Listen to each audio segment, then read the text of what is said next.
मेरा क्वेश्चन ये है कि अभी प्राइवेट ऑर्गेनाइजेशंस में पीटने का, पनिशमेंट का ये सिस्टम जो है खत्म हो गया है। हम आपके वीडियो में देखे हैं सर कि आप एक बड़ा सा रोल रखे रहते हैं, पुलिस वाला लाठी है वो, पुलिस वाला लाठी है, और स्टेज पे बुला के बच्चों को उसी से धुनाई शुरू कर देते हैं मस्त एकदम से, है ना। तो सर मतलब कि बच्चे मतलब कि डरते नहीं है आपसे, और इस तरीके से कैसे कनेक्टेड हैं आपसे, है ना। और एक और क्वेश्चन सर, यूपीएससी का जो आप अपना बैच स्टार्ट करने वाले हैं, ठीक है, उसके बारे में बताइए सर, क्योंकि मुझे मतलब कुछ इशू करना है सर, ठीक है। और संदीप सर को देख लिए, मेरा तो वैसे ही हो जाना है।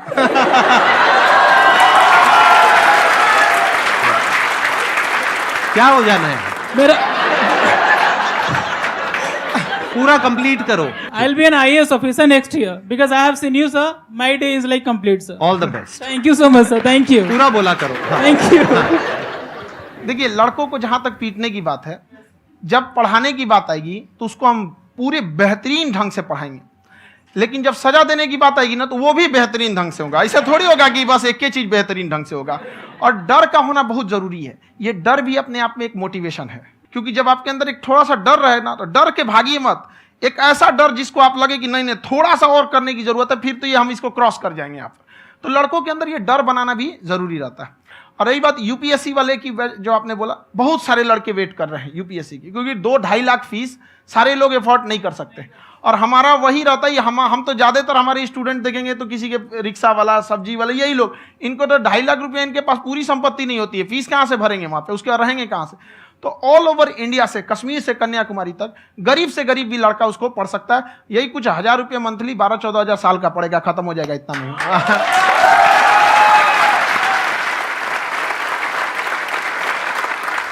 ये जो डंडे वाली बात इन्होंने कही, ये सच है? मतलब आप सच में एक डंडा रखते हो? पुलिस का ही है वो। और मारते हो? हाँ, कि मतलब अगर कोई लड़की छेड़ता है या ऐसा कोई भी उल्टा पुल्टा काम पढ़ाई करता लिखाई है, कुछ भी गलती करेंगे तो पिटाएंगे वो यहाँ पे, कैमरे पे, ऑन कैमरा, जैसा भी रहे, कुछ भी पिटाना तो उनको फिक्स है। एक तो कोई मतलब विधायक जी थे, उनके लड़का को पीट दिए, तो चला दल बल लेके अपना वहां पे। उसने घर पे नहीं बताया था कि सर ने पीटा है, बस बोल दिया कोचिंग में पीटा है। बाद में पता चला हम पीटे हैं, तो उसके पिताजी मेरे सामने और पीटे।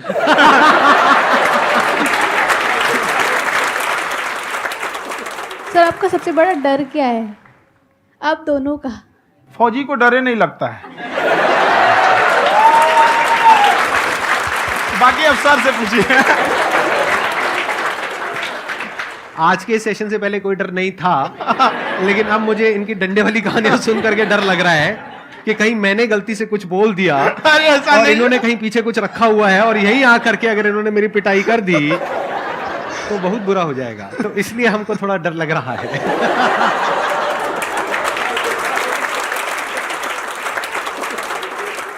आपकी डेली कितने घंटे क्लासेस होती हैं? 6-7 घंटे। अभी भी खुद ही करते हो आप? हाँ, हमारे स्टाफ परेशान रहते हैं। हम 1:30-2 बजे सोते हैं, सुबह 6 बजे उठ जाते हैं, परेशान रहते हैं। अरे इतना क्यों करते हो, है ना?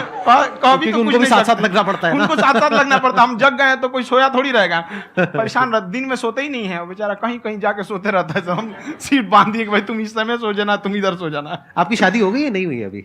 मेरी खुशहाली देख के आप आइडिया लगा सकते हैं।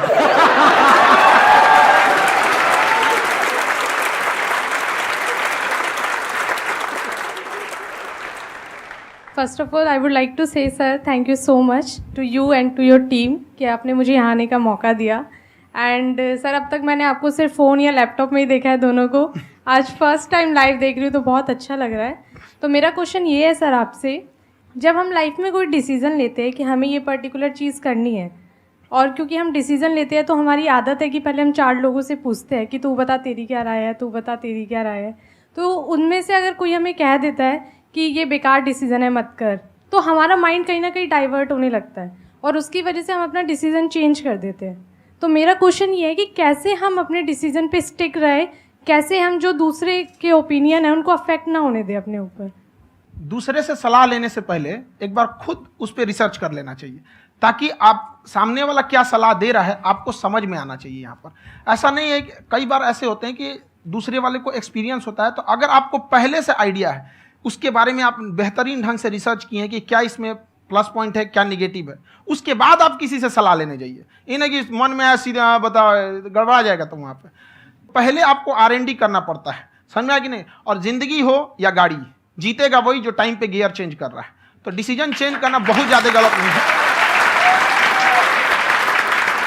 इन्होंने बहुत अच्छी बात कही है और मैं इसी बात में थोड़ा सा और ऐड ऑन करूंगा कि ये जो आपने कहा ना कि अपने डिसीजन पे स्टिक कैसे रहें, ये कोई अच्छी क्वालिटी नहीं है, क्योंकि टाइम टू टाइम आपको अपने डिसीजंस को चेंज करना होता है। जैसे आपने 4 लोगों से डिस्कस किया, कोई इंसान कुछ पॉजिटिव बोल रहा है, कोई नेगेटिव बोल रहा है, उससे फर्क नहीं पड़ना चाहिए।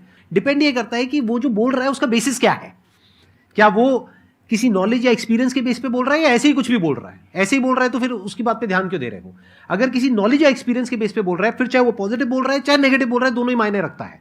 उसके बाद में रिसर्च करनी है और फिर रिसर्च करने के बाद में फाइनल डिसीजन अपना खुद का होना चाहिए। अब वो डिसीजन उससे अलग भी हो सकता है जो आपने पहले लिया था, और वो सेम भी हो सकता है।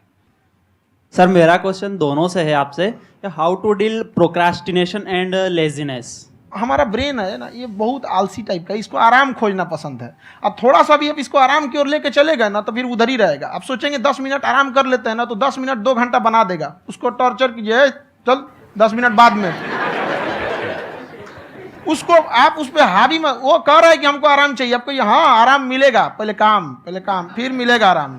तो आप उसके हिसाब से मत चल। आपका मन कर रहा है थोड़ा सा देख लेते हैं, कोई नोटिफिकेशन आया, आप कोई काम कर रहे हैं, क्यों पहले काम कर लीजिए, बाद में देखिएगा ना नोटिफिकेशन। आप हावी मत होने दीजिए यहाँ पे। अगर आप 5 मिनट भी थोड़ा सा लूज पड़े ना, थोड़ा सा कमर सीधा कर लेते हैं, 2 घंटा बर्बाद कर दिया आपको। हावी मत होने दीजिएगा उसको अपने ऊपर। प्रोक्रेस्टिनेशन को तोड़ने का एक ही तरीका है, सबसे छोटे लेवल पे ले जा करके उस गोल को तोड़ दो। यानी वो गोल बहुत बड़ा है, उसको ब्रेक डाउन करो, उसके सबसे पहले स्टेप पे आ जाओ कि उसको अचीव करने का सबसे पहला स्टेप क्या है। जैसे गाड़ी चलाना सीखना है, उसका सबसे पहला स्टेप क्या है? अगर घर में कोई नहीं है सिखाने वाला या सिखाने वाली, तो बाहर जा करके जो गाड़ी का ड्राइविंग स्कूल है उधर जा करके पैसे दे दो। अब फंस गए ना तो फंसा दो अपने आप को। दिमाग ये लगाओ कि अपने आप को कैसे फंसाया जाए। जब हम फंस जाते हैं ना तो फिर हमको वो काम करना ही पड़ता है। Then there is no looking back. जब तक आप सोच रहे हो तब तक सोच रहे हो, उसको बोलते हैं पैरालिसिस ऑफ एनालिसिस, कि आप सोचते चले जा रहे हो अपने माइंड में, मैं ये करूंगा वो करूंगा वो करूंगा वो करूंगा, और प्रोक्रेस्टिनेट हो रहा है, वो चीज टलती चली जा रही है। तो उसको छोटे से छोटे लेवल पे ब्रेक डाउन करके उसको कर दो, दैट इज नंबर 1। और जैसे ही करना शुरू करते हो, कोशिश करो कि उसको जब तक कि आप सही से नहीं कर लेते हो उसको छोड़ना नहीं है, तो आपकी लेजीनेस भी खत्म हो जाएगी। कई लोगों को तो हमने देखा जो सप्ताह में कुछ भी नहीं करता, वो भी संडे को आराम कर रहा है।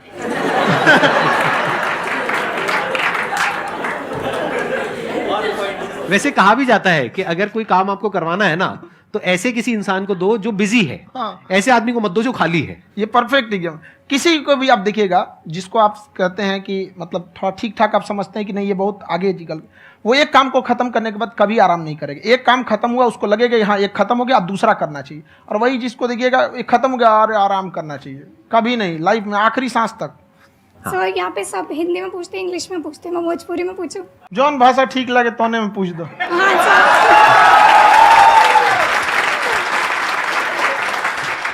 सर ये पूछे के चाहते नहीं कि जैसे हमने के पढ़ाई करे निशान, तो कभी कभी डेली टारगेट्स जो होला वो कंप्लीट ना होला। अगर टारगेट्स कंप्लीट भी होला तो फिर ऐसा इरिटेशन या फिर वो एंजाइटी या फिर कि और करना है या फिर अभी नहीं हुआ, वो चीज़ हमेशा रहेला, तो वो कम कैसे करल जाए? देखिए टारगेट्स को ना हम लोग को एक अपने हिसाब से पहले फिट करना चाहिए। ऐसा नहीं कि दूसरे किसी इंसान को देख के हम टारगेट फिट कर ले। कोई लड़का 8 घंटा पढ़ रहा है, कोई पहली बार अभी पढ़ना ही चालू किया, उसको देख के 8 घंटा पढ़ेगा तो पढ़ाइए छोड़ देगा। तो आप अपनी क्षमता के हिसाब से देखिए कि आप कितना पढ़ सकते हैं। अगर आपने एक घंटे को बना लिया कि हम 1 घंटा पढ़ सकते हैं, अगले 1 हफ्ते तक उसको सस्टेन रखिए। जिम में कैसे करते हैं लोग, पहले दिन उठा लीजिएगा 1 क्विंटल तो हार्ट अटैक हो जाएगा। तो वो धीरे धीरे टारगेट सेट कीजिए और अपनी क्षमता को भी देखिए। हर इंसान की क्षमता अलग है। कंगारू को देख के हाथी छलांग मारेगा, पैर तोड़ के बैठ जाएगा।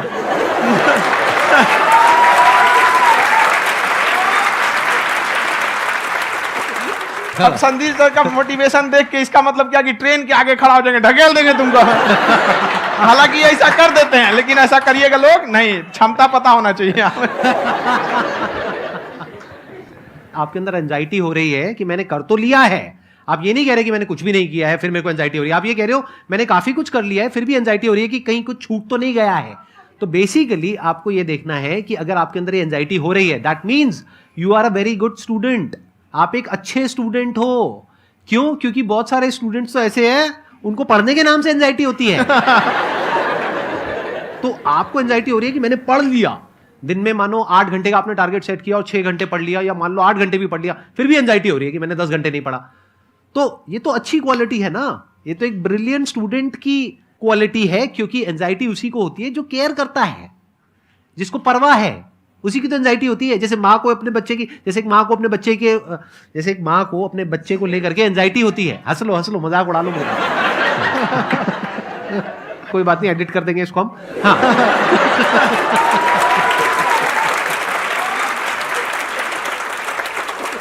जैसे एक माँ है, उसको अपने बच्चे को लेकर के एंजाइटी होती है, थोड़ी सी भी तबीयत खराब हो जाए उसको एंजाइटी होती है, चाहे बच्चा ठीक भी है, डॉक्टर को नहीं होती है। क्यों? क्योंकि माँ को उस बच्चे से प्यार है। तो दैट मीन्स कि आप अपनी पढ़ाई को लेकर के सीरियस हो, इस वजह से आपके अंदर एंजाइटी हो रही है, विच इज नॉर्मल। जहां पर प्यार मोहब्बत होती है वहां पर थोड़ी बहुत एंजाइटी तो होती ही है ना। समझ रहे हो ना मैं क्या कहना चाह रहा हूं? आप लोग समझ रहे हो ना मैं कहां जा रहा हूं? जब वो किसी और से बात करती है तो एंजाइटी होती है ना।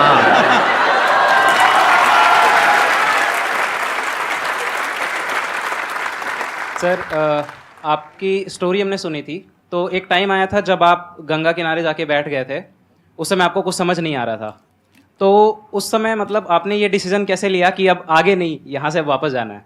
रास्ता ही नहीं था। घर जाने के लिए एटलीस्ट 90 रुपए चाहिए थे, जेब में 40 रुपए थे, कैसे घर जाते हैं?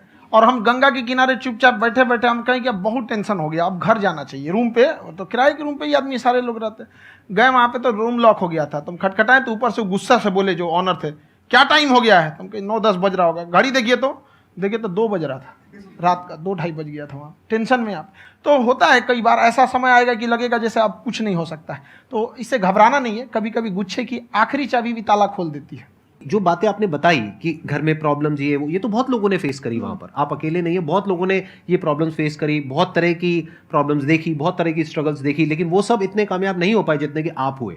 तो आपके अंदर ऐसा कुछ ना कुछ है जो औरों के अंदर नहीं है, तो वो मैं जानना चाह रहा हूं कि वो ऐसा क्या था जहां से कि आपका दिमाग यहां तक सोच पा रहा है कि मैं पूरे इंडिया में इतने बड़े लेवल का चेंज लेकर के आ सकता हूं, एजुकेशन फील्ड में रेवोल्यूशन लेकर के आ सकता हूं। ये सोचना ही बहुत लोगों के बस का नहीं है। मेरी एक खुद की थिंकिंग, अगर हमको कोई 100 रुपए किसी काम के लिए दिया, हम सबसे यही कहते हैं, तो हम कोशिश करते हैं उसे 200 का रिटर्न दे। अगर कोई हमसे 200 रुपया फीस दे रहा है, 250 दे रहा है, तो हम उसको ये कोशिश करते हैं कि तुम्हें ऐसा लगे कि नहीं भैया हमने 10-20 हज़ार का पढ़ लिया यहाँ पर। वो ईमानदारी से कभी कमी नहीं। और हमेशा अगर हम प्रॉमिस X का करते हैं तो डिलीवर 4X करना चाहते हैं। ध्यान से सुनना और ध्यान से समझना इस फर्क को, अगर आप समझ पाए तो बहुत आगे जाओगे लाइफ में। एक वो होते हैं जो ये सोचते हैं कि हमें सब कुछ मिल जाए, हमें कुछ भी करना ना पड़े। दूसरी कैटेगरी होती है लोगों की जिनको जितना मिलता है उसमें भी चोरी चकारी करते हैं या कोशिश करते हैं कि उससे कम दे सामने वाले को जितना कि हमें मिल रहा है। तीसरी कैटेगरी होती है लोगों की, जो इनके जैसे लोग होते हैं, वो क्या करते हैं, वो ये सोचते हैं कि अगर मैंने किसी से 1 रुपए भी लिया, देखा जाए तो 200-250 रुपए कुछ भी नहीं होता है, 200-250 रुपए अगर मैंने लिया तो कैसे उसको 400 रुपए की वैल्यू दूं। ये जो थिंकिंग है ना, यही एक फर्क होता है एक ऐसे इंसान में जो बहुत आगे निकल जाता है और उस इंसान में जो मीडियोकर रह जाता है। आप अपने आप को अपने आप के ऊपर समय दीजिए, उसको डेवलप कीजिए। जब आप अपने आप के ऊपर खर्च करते हैं तो आने वाले समय में लोग गूगल पे आपको सर्च करते हैं। क्या बात है सर, ये आपने अभी बनाया है या ये कोई पुराना आपका वो है? बनते रहता है, इसे फ्लो में बन जाता है। आपके अंदर ना सर एक कवि छुपा हुआ है कहीं ना कहीं जो बाहर आना चाहता है। कभी ना कभी आपने सोचा होगा कुछ? हाँ, कभी कभी देखिए, एक चीज है, संगत का बहुत अच्छा असर पड़ता है। ये चीज को हमेशा, संगति का मतलब लोग हल्के में ले लेते हैं। संगति का मतलब होता है संग संग गति। तो अच्छे लोग के साथ रहेंगे तो संग संग अच्छी गति होती जाएगी, खराब में रहेंगे तो ये भी होता है। बट अपने आप को थोड़ा सोचना चाहिए कि हम केवल जी के मर जाएं इसके लिए नहीं आए हैं।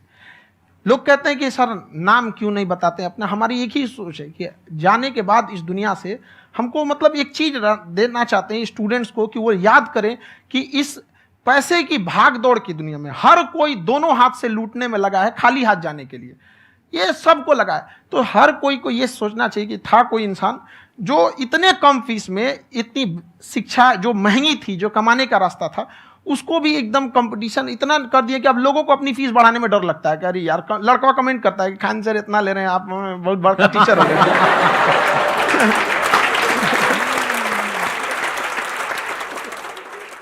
खान सर की एक क्लिप है, ये समय और समझदारी में बहुत फ़र्क होता है। अगर समय रहते समझदारी आ गई तो इंसान कामयाब हो गया, लेकिन अगर समय चला गया फिर समझदारी आई फिर तो बेकार है। तो सर मतलब कुछ आपको ऐसी चीज़ लाना चाहिए जो मतलब बच्चों जो तैयार हो रहे हैं उनको ये चीज़ें मतलब एंड टाइम पर दिखे। समझ रहे हैं आप मेरी बात? नहीं समझ?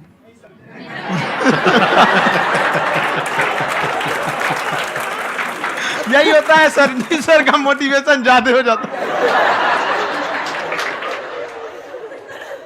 जब आप स्ट्रगलिंग फेज में हैं तो कम से कम चीजों को अपने ऊपर खर्च कीजिए, ज्यादा से ज्यादा सीखने में खर्च कीजिए। अगर आपको राजा बनने का शौक है तो गुलाम की तरह मेहनत करना सीखिए, तब राजा बनेंगे।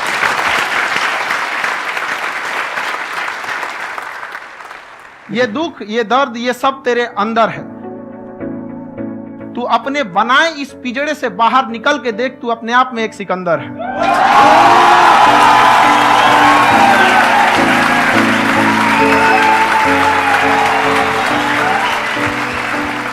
Thank you so much sir for coming. बहुत मजा आया मेरे को आपके साथ में इंटरेक्ट करके। आई एम श्योर आप लोगों को भी बहुत मजा आया होगा।